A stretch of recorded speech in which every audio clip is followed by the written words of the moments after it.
SIR की प्रक्रिया के बीच काशीपुर के करीब 54,000 लोगों को मिले नोटिस अब सिर्फ कागजी कार्यवाही नहीं रह गए। नोटिस के निस्तारण का सिलसिला लगातार जारी है, लेकिन इसी बीच जाति विशेष के मतदाताओं को लेकर आपत्तियों की चर्चाओं ने सवालों को और हवा दे दी है। आखिर इतनी बड़ी संख्या में नोटिस क्यों जारी हुए? लोगों के सामने आ रही दिक्कतें क्या है? नोटिस के निस्तारण की प्रतिक्रिया क्या है? और सबसे बड़ा सवाल, क्या किसी वर्ग विशेष के मतदाताओं को लेकर ज्यादा आपत्तियां सामने आ रही हैं?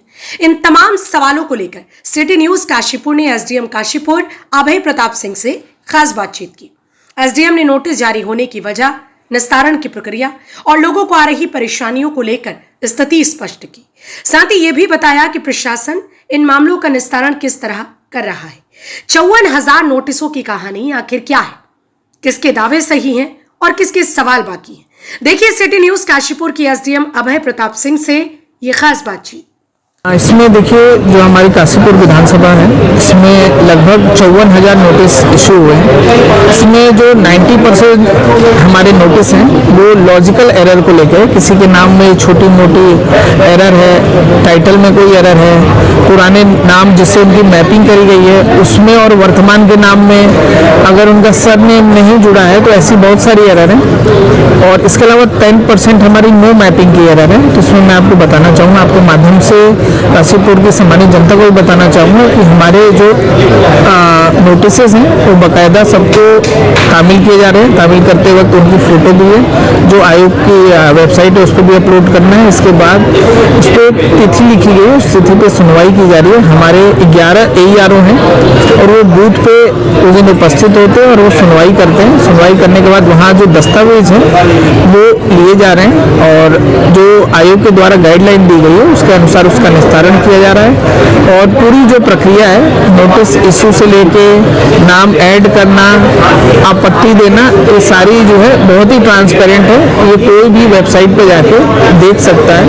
और जो भी लोगों की समस्याएं हमारे AERO बूथ पे भी इसको रिजॉल्व कराने। इसके अलावा हमारी टीम नगर निगम में बैठी रहती है। अगर किसी को इशू हो तो सीधे नगर निगम भी हमसे संपर्क कर सकता है। और जितने भी नोटिस हैं उनको आयोग की गाइडलाइन के अनुसार जो है इसका निस्तारण किया जाएगा। सर, चर्चा ये है कि जो तिथि पर नहीं पहुंच पाए लोग नोटिस के बावजूद, क्या उनका वोट कट जाएगा? नहीं, बिल्कुल ऐसा नहीं है। आप देखेंगे कि नोटिस जो इशू हो रहे हैं उस पर एक तिथि निर्धारित हो रही है। उस तिथि पे अगर वो अपना दस्तावेज या उपस्थित नहीं हो पा रहे हैं तो वो अपने कंसर्न BLO से संपर्क करें। BLO उसी बूथ पे उनको मिलेंगे, उनसे संपर्क करके अपना दस्तावेज उनको दे सकते हैं। तो ऐसा बिल्कुल नहीं है कि अगर जो तिथि है उस दिन उपस्थित नहीं हो रहे हैं तो उनका नाम काट दिया जाएगा। उनको पर्याप्त अवसर दिया जाएगा।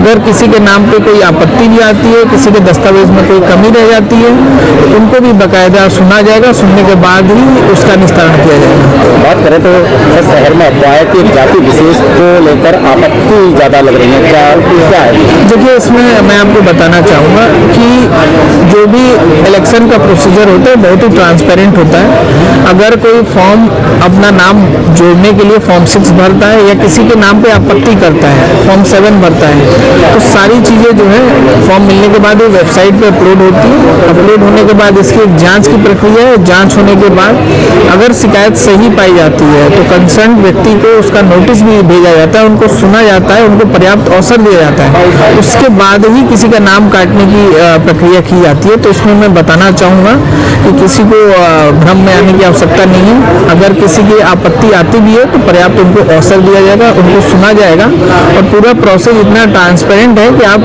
एक एक बूथ का आप पता कर सकते हैं अपने मोबाइल से, कहीं भी आप पता कर सकते हैं कि किस बूथ पे कितनी आपत्तियां लगाई गई हैं, किसके द्वारा लगाई गई हैं। तो पूरी प्रक्रिया जो है चुनाव आयोग के द्वारा बहुत ही ट्रांसपेरेंट रखी गई है और पर्याप्त अवसर देने के बाद ही इसमें अग्रिम कार्रवाई की जाती है।